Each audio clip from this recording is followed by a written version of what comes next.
Story time.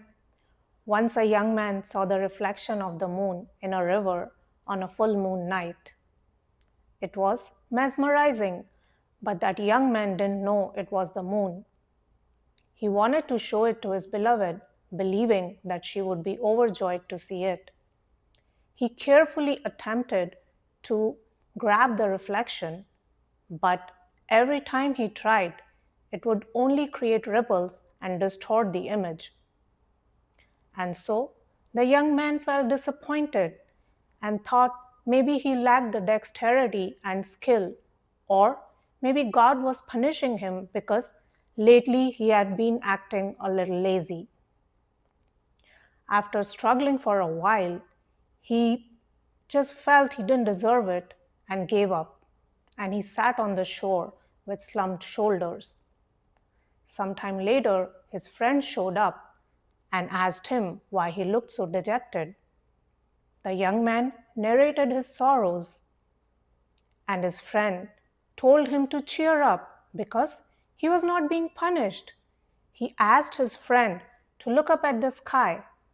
The young man looked up, saw the moon, and became ecstatic.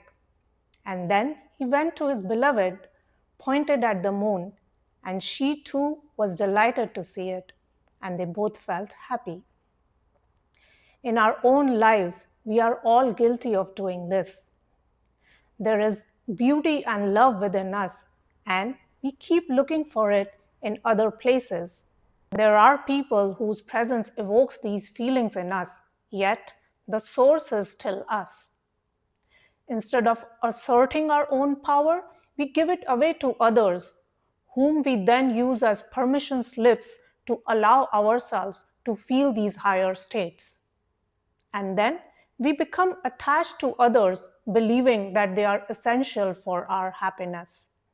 Now, there is nothing wrong in feeling love and happiness in someone's presence, but if we are becoming dependent on the other to a point that we think that we will only feel love in someone's presence, or we will only feel love if someone acts in a certain way, then we are becoming needy and clingy and conditional. And then, number one, we may feel powerless to manage our own feelings and lose our sense of sovereignty. And number two, it puts a lot of pressure on the other person because now they are responsible for our feelings too. And it, they cannot sustain it for long periods of time. Therefore, inevitably these situations change. The other person is not able to keep behaving in ways that turn us on, and so at some point we cease to feel this joy in their presence. By default, we thought that we felt this love courtesy of the other person, and now we don't, so it is their fault. And so the relationship no longer works, and we start looking for someone else who will turn us on in a similar manner. And then this becomes the quest of life. We look for others, we look for that special someone who will make us feel valued and loved. And so everyone is running this mad race, chasing others so that the other person can make them feel better. But really, all this love, approval, and joy is within us. When we are young, we crave it from our parents. When we grow up, we chase others, special relationships, friendships for it. Again, coming together with others and sharing is fun, but always remember all these feelings and emotions are within you. You are only using the outside to allow yourself to express these feelings. And so, when others love and appreciate you, enjoy it and return the favor, but don't feel bereft and cut off from happiness when they are not around or they are not able to do that. Don't make feeling love within you contingent on others able to bestow their love on you. If you have a tendency to do this, then dig deep and find out why you are basing your worth on outside validation. Maybe you'll see that you feel that unless others approve of you, others love you, you are not able to love yourself. And so, why is that the case? And here you will find the cause. Maybe you think, I am not worthy unless others approve of me. I am not lovable until I have a significant other. I am not good enough unless I am surrounded by other people. And these are the limiting beliefs that you need to work with. First, understand that these are acquired beliefs. These are learned behaviors. These are programmed beliefs that you picked up while growing up, maybe from your parents, family, school, other kids, or when you had other experiences in life. But once you're able to uncover them, you can slowly undo them using conscious practice. You didn't believe in all these thoughts when you were born, so they are not inherently true. No, you are worthy and deserve love. How? Because you have felt love at some point or the other. The love that you felt was always your own, glimpsed in the other, reflected by the other, but nevertheless felt within you.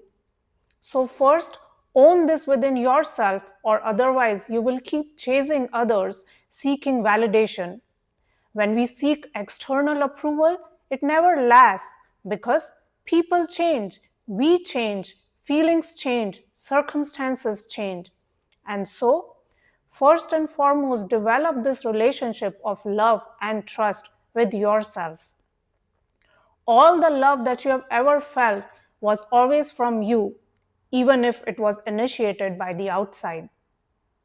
Practice making this love available to you at all times. Try affirmations, mirror work, inner child work. Accept yourself. Accept all parts of yourself. Love yourself. Start where you are. If you have been always chasing love on the outside, it will take time and effort, but nevertheless, do it. This is the most important relationship of your life, your relationship with yourself. So, invest in it.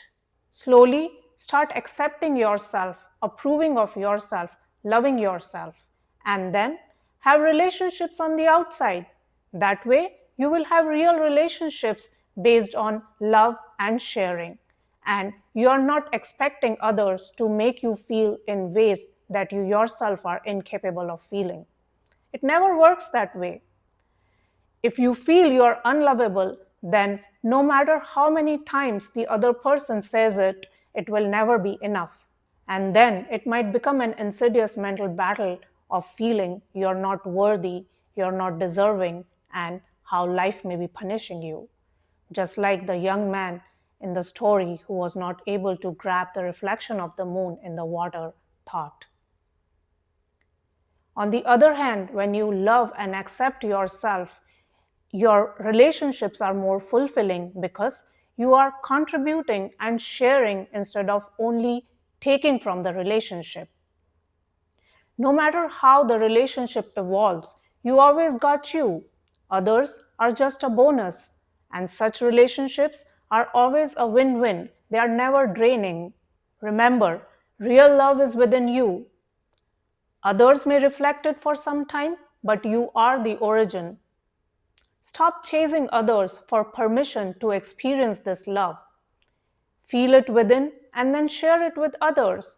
But know it is always there within you for yourself, independent of others. You are your own soulmate. Your relationship with yourself is paramount. Honor that first and then find others on the outside to share. And that way, your interactions and relationships will be rewarding. Thanks for watching. Bye.